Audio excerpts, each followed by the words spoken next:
Dans cette vidéo, on va voir le fonctionnement d'une machine dite PolyJet.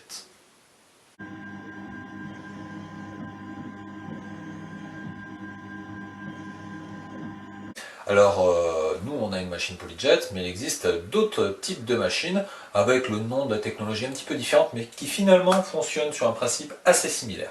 Alors le principe, quel est-il? Eh bien on va avoir une résine sous forme liquide qui va être polymérisée par une lampe UV. Alors cette résine, elle ne va pas arriver n'importe comment sur un plateau de fabrication.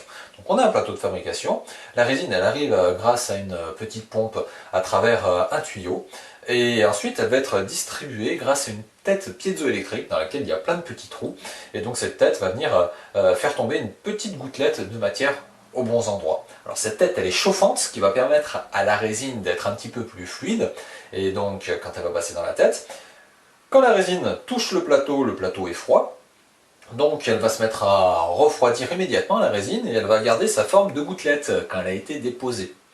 Tout de suite derrière cette gouttelette, il y a, vraiment on sait qu'elle est derrière sur la machine, une lampe UV qui va venir polymériser cette résine, donc la faire durcir. Donc la tête piezo va mettre plein de gouttelettes, les unes à côté des autres, et la lampe UV va venir les faire durcir. Grâce à ça, on va former une couche. Pour faire les couches supérieures, eh bien, on va empiler les gouttelettes, par-dessus les gouttelettes supérieures, etc., etc. Alors pour tout ce qui va être support, comme on va venir poser de la matière sur un plateau, forcément il y a des endroits où on devra poser de la matière en contre-dépouille.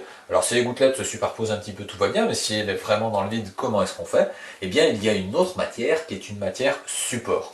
C'est une résine qui a une tenue mécanique vraiment plus faible, qui est très friable, qui va donc permettre de s'enlever après, une fois qu'on va enlever la pièce de la machine, et qui va donc permettre à la matière d'être déposée, non pas dans le vide, mais vraiment sur un support.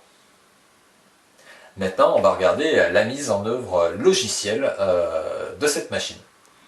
Du point de vue mise en œuvre, c'est vraiment très classique. On reste sur un logiciel de préparation des fichiers et un logiciel de gestion de la machine.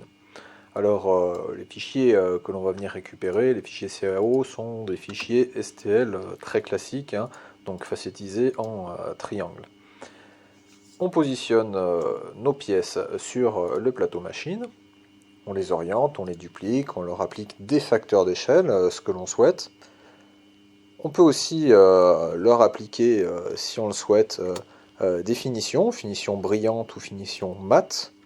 Une finition mat, eh bien, il y a du support qui va être déposé un petit peu partout sur la pièce.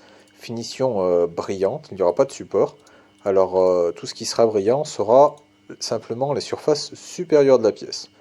Bien sûr, quand on positionne les pièces, il va falloir réfléchir au temps de production, sachant que tout ce qui sera en contre-dépouille eh bien, devra être monté avec du support. Donc on va faire d'abord les grosses surfaces en contact avec le plateau, et on va monter vers les plus petites surfaces de notre pièce, quelque chose d'assez classique. Bon, on a positionné les pièces sur notre plateau, on les a regroupées. Comme ça, la machine, quand elle va démarrer, on va la voir partir ici, va pouvoir produire les deux pièces dans le même mouvement. Le mouvement rapide qui est celui-là.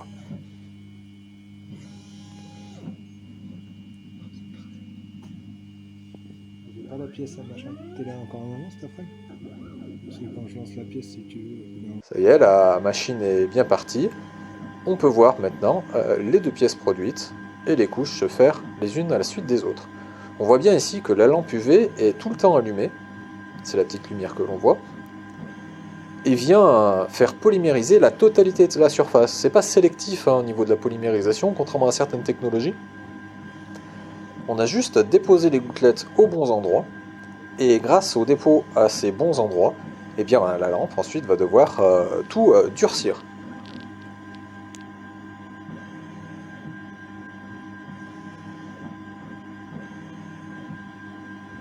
En fin de production, on n'oublie pas de nettoyer un petit racleur qu'il y a sous la pièce qui va venir bien écraser notre résine pour pas qu'il y reste des gouttelettes de résine sur ce racleur qui viendraient détériorer la production des pièces suivantes.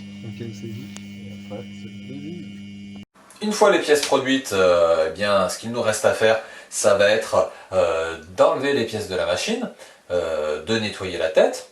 Et ces deux étapes étant faites, on a donc des pièces avec du support à l'intérieur, des cavités. Alors ce qu'on va faire, soit on va venir gratter simplement avec des petits ustensiles, jarre-cutter, pince, etc., brosse métallique, les supports que l'on va avoir, soit avec la machine est fourni un Karcher, c'est vraiment un Karcher qui est juste dans une enceinte, dans lequel on va venir faire passer un jet d'eau sous pression, qui va donc enlever cette matière support. C'est un petit peu fastidieux l'utilisation du Karcher, hein. La plupart du temps, quand on veut faire des petits nettoyages, on se contente de petits nettoyages à la brosse métallique, au cutter ou juste directement à la main. Ça marche pas si mal que ça. Voilà pour la technologie PolyJet.